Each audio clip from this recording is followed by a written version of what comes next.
पहिली गोष्ट आपल्याला माझी सगळ्यांना विनंती आहे, मराठा समाजाच्या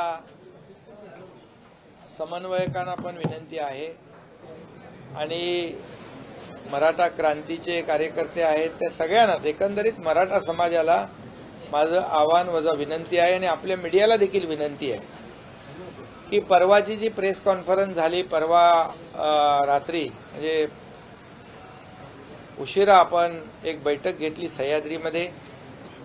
आतापर्यंतच्या इतिहासामध्ये सर्वपक्षीय बैठक मराठा समाजाला आरक्षण देण्यासंदर्भातली आणि जालनाच्या मनोहर जरांगे पाटील यांच्या उपोषणाविषयी एक साधक बाधक चर्चा त्या बैठकीमध्ये झाली आणि एकंदरीत राज्यात जी कायदा सुव्यवस्था शांतता प्रस्थापित झाली पाहिजे, हे पुरोगामी आपलं राज्य आहे। या राज्यामध्ये सर्व जाती धर्माचे लोक गुण्यागोविंदाने राहत आहेत आणि कायदा आणि सुव्यवस्था शांतता प्रस्थापित राहिली पाहिजे, हे आपल्या सगळ्यांच्या दृष्टीने राज्याच्या दृष्टीने हिताचं आहे। आणि त्या दृष्टीने हे जे काही आंदोलन आणि आरक्षण या बाबतीमध्ये सर्वपक्षीय बैठक झाल्यानंतर मी आणि उपमुख्यमंत्री देवेंद्र फडणवीसजी, उपमुख्यमंत्री अजितदादा पवार आपल्याशी देखील आम्ही चर्चा करायला आलो। चर्चा करायच्या पूर्वी किंबहुना त्या दरम्यान आम्ही बोलतच येत होतो, परंतु त्यामध्ये जी चर्चा ज्या मुद्द्यावर झाली आणि जी अतिशय पॉझिटिव्ह आणि सकारात्मक आणि प्रॅक्टिकल मुद्द्यांवर चर्चा झालेली, आपण त्या मुद्द्यावरच बोलूया आणि आज कुठलेही पॉलिटिकल प्रश्न उत्तर नको अशा प्रकारचं आमचं चर्चा चालू होती, बोलणं चालू होतं। म्हणजे काय तर मराठा समाजाच्या बाबतीमध्ये आरक्षणाच्या बाबतीत आणि मनोहर जरांगे पाटील यांच्या उपोषणाच्या बाबतीत जे चर्चा घडली सभागृहामध्ये सह्याद्रीमध्ये तेवढं आपण बोलूया आणि निघूया। कुठलाही राजकीय भाष्य राजकीय प्रश्नोत्तर आज नको अशा प्रकारची चर्चा आमची त्या दिवशी होती। परंतु आज जे काही सोशल मीडियाच्या माध्यमातून आपल्या मीडियाच्या माध्यमातून काही जे लोक त्या शब्दाचं पुढचं मागचं शब्द काढून नेमकं जेवढा मतितार्थ त्याच्यामधला म्हणजे त्याच्यातला लोकांच्या मध्ये संभ्रम निर्माण होईल, मराठा समाजामध्ये एक संभ्रमाचं वातावरण होईल की सरकार आपल्या मराठा समाजाच्या आरक्षणाच्या बाबतीमध्ये किती गंभीर आहे हे बघा, हे दाखवण्याचा प्रयत्न जे विघ्न संतोषी लोक आहेत, ज्यांना मराठा समाजाचं आरक्षणच्या बाबतीमध्ये किती संवेदना आहे, हे या माध्यमातून पुढे आलेलं आहे। मी तर एवढं सांगेन की जेव्हा मराठा समाजाला आरक्षण देवेंद्र फडणवीस साहेबांच्या मुख्यमंत्री काळात दिलं, त्यांच्यासोबत मी मंत्री होतो आणि दिलेलं आरक्षण हायकोर्टाने देखील कन्फर्म केलं होतं। दुर्दैवाने सुप्रीम कोर्टामध्ये ते टिकू शकलं नाही। कुणाचं अपयश, कुणाच्यामुळे आज मी ते इथे बोलू इच्छित नाही, परंतु संपूर्ण आरक्षण जे रद्द झालेलं मिळालं पाहिजे या भूमिकेतून सरकारची भूमिका स्पष्टपणे त्या बैठकीत मांडली गेली।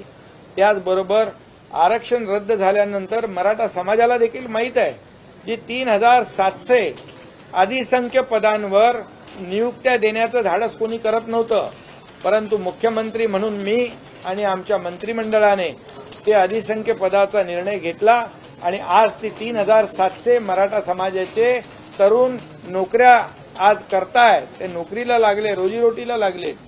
त्यामुळे मराठा समाजाला आरक्षण देण्याची भूमिका सरकारची अतिशय प्रामाणिक आहे, स्पष्ट आहे।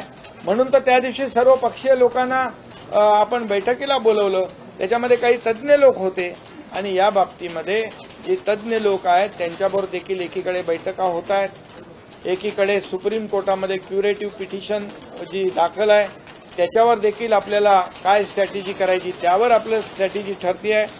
त्यामुळे माझी या संपूर्ण ज्या काही बातम्या आणि सोशल मीडियाच्या माध्यमातून काही लोक जाणीवपूर्वक खोडसाळपणा करून मराठा समाजातल्या तरुणांना संभ्रमित करण्याचा प्रयत्न, किंबहुना सरकार आणि मराठा समाज याच्यामध्ये दुही निर्माण कशी होईल अशा प्रकारचा जे प्रयत्न करतायत तो मला आपल्या माध्यमातून मराठा समाजाला सांगायचं आहे, याला कुणी बळी पडू नका। आमची सरकारची भूमिका अतिशय स्पष्ट आहे आणि म्हणून तर मराठा समाजाच्या मागे सरकार खंबीरपणे उभं आहे आणि मराठा समाजाला आरक्षण मिळालं पाहिजे ही भूमिका स्पष्टपणे सरकारने घेतलेली आहे। त्यामुळे कुणाच्याही अपप्रचाराला दिशाभूल करण्याच्या प्रकाराला मराठा समाजाने बळी पडू नये आणि जे लोक अशा प्रकारचं प्रयत्न करतायत त्यांनाही माझं आव्हान आहे, विनंती आहे, या राज्यामध्ये कायदा सुव्यवस्था आणि शांतता प्रस्थापित करण्यासाठी आपण अशा प्रकारचा कुठलाही खोडसाळपणा करू नये अशा प्रकारची त्यांनाही माझी विनंती आपका मतलब क्या था? एक वीडियो वायरल किया जा रहा है, उसको लेकर के आपका मतलब क्या था, किस तरीके से? हाँ, वो जब मराठा समाज को आरक्षण देना और मनोज जरंगे पाटिल इनका जो आंदोलन चल रहा है उसके बारे में सरकार पूरी तरह गंभीर थी, पूरी गंभीरता से सरकार उसके ऊपर काम कर रही है और इसीलिए वहां पर सर्वपक्षीय नेता सर्वपक्षीय बैठक बुलाई थी।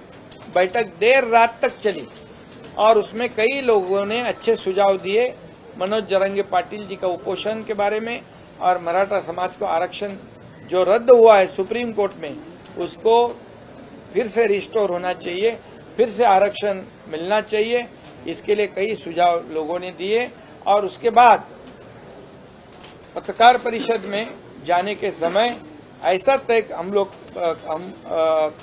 तीनों ने तय किया था, मैं था और उप मुख्यमंत्री देवेंद्र फडणवीस जी, उप मुख्यमंत्री अजीत दादा पवार जी, कि आज की प्रेस कॉन्फ्रेंस में जितनी चर्चा मराठा समाज को आरक्षण से लेकर और मनोज जरंगे पाटिल उनका अनशन को लेकर उसी पे चर्चा करेंगे। आज कोई भी उतना ही कहेंगे, उतना ही बोलेंगे और कोई भी आज पॉलिटिकल कोई भी प्रश्न उत्तर नहीं होगा, पॉलिटिकल कोई भी स्टेटमेंट हम नहीं करेंगे।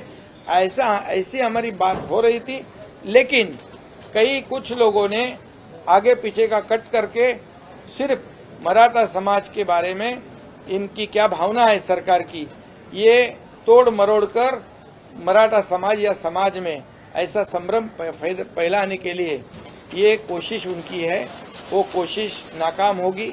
क्योंकि मराठा समाज और यह महाराष्ट्र की जनता जानती है ये सरकार संवेदनशील है। मराठा समाज के आरक्षण को लेकर उनको मराठा समाज को आरक्षण मिलना चाहिए, भूमिका सरकार की है। इसीलिए जब आरक्षण सुप्रीम कोर्ट में रद्द हुआ था तब 3700 जो युवा है, जो नौकरी जिनको सिलेक्शन हुआ था लेकिन अपॉइंटमेंट नहीं दी थी, उनको अपॉइंटमेंट देने का काम सरकार ने किया है। या देवेंद्र फडणवीस जी जब मुख्यमंत्री थे, अगर सरकार की भावना नहीं होती तो उनको आरक्षण देवेंद्र फडणवीस जी के कार्यकाल में दिया, वो हाईकोर्ट ने भी कंफर्म किया।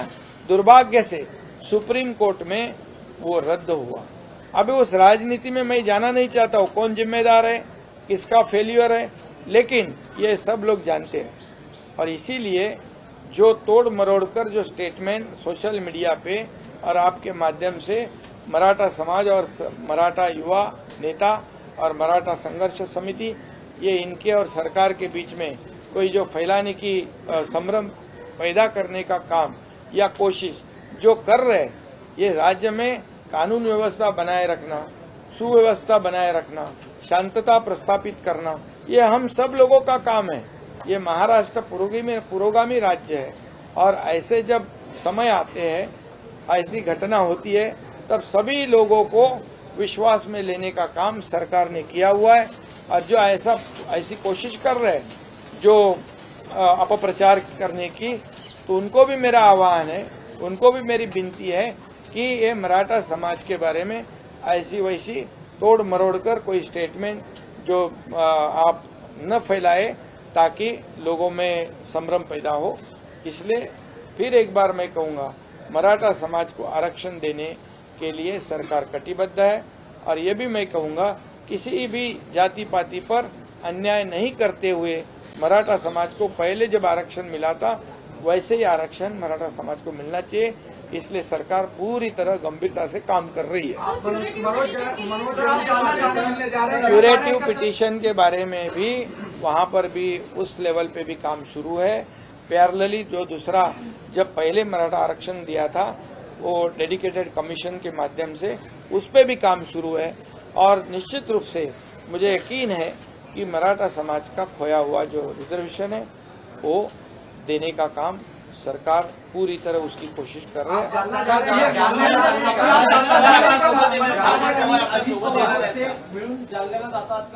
त्याच्याबरोबर मनोज जरंगे पाटलांच्या बरोबर चर्चा सुरू आहे। आमचे शिष्टमंडळ देखील जे आहे तेही तिकडे आता कालही होतं, आजही तिथे जाणार आहे। त्याच्याशी चर्चा सगळी सविस्तर झाल्यानंतर पुढचा निर्णय घेईन। मी आताच सांगितलं की कालही आमचे मंत्री तिकडे होते, आजही मंत्री तिकडे जात आहेत, त्याच्याशी चर्चा करतील। मी काल त्यांच्याशी चर्चा केलेली आहे। अतिशय सकारात्मक चर्चा मनोज जरंगे पाटील यांनी केली आणि त्यांनी देखील काही जी भूमिका आहे आणि ज्या काही तांत्रिक बाबी आहेत त्याही समजून घेतलेल्या आहेत। आज पुन्हा आमचे लोक त्यांच्याशी बोलतील आणि त्यानंतर पुढचा निर्णय घेतला जाईल। जी लोक सकारात्मक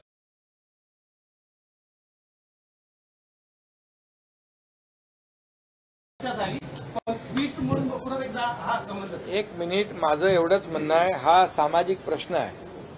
हा मराठा समाजाचा आणि संपूर्ण राज्याचा एक सामाजिक प्रश्न झालेला आहे। त्यामुळे या सामाजिक प्रश्नाकडे राजकीय हेतूने कुणी पाहू नये, याच्यामधून कुणी राजकारण करू नये। कारण शेवटी हा या मराठा तरुणांच्या जीविताशी निगडीत प्रश्न आहे आणि म्हणून मनोज जरंगे पाटील याच्या तब्येतीची, त्याच्या जीवाची चिंता सगळ्यात आम्हाला जास्ती आहे, सरकारला आहे आणि आपल्या सर्व समाज बांधवांना आहे। आणि म्हणूनच उशिरापर्यंत संपूर्ण सरकार आणि इतर सर्व पक्षीय यांची बैठक देखील पहिल्यांदा आपण घेतली आतापर्यंतच्या इतिहासामध्ये। त्यामुळे पूर्णपणे जे आपण त्या दिवशी असंही ठरलं, जे बैठकीमध्ये मुद्दे आपण चर्चा केली तेच मुद्दे, तशाच प्रकारचे मुद्दे, विरोधाभासाचे मुद्दे असता कामा नये। कारण सगळ्यांनी या बैठकीमध्ये सकारात्मक भूमिका घेतली। त्यामुळे माझी सगळ्यांना विनंती आहे की ट्विट असेल किंवा आपलं स्टेटमेंट असेल, हे त्याच्यामुळे समाजामध्ये तेढ निर्माण होईल अशा प्रकारचं काम कुणीही करू नये। या राज्यामध्ये शांतता प्रस्थापित करण्यासाठी आपल्या सगळ्यांची मदत सहकार्याची आवश्यकता आहे आणि ते आपण द्यावं अशा प्रकारची मुख्यमंत्री म्हणून मी या ठिकाणी सांगू।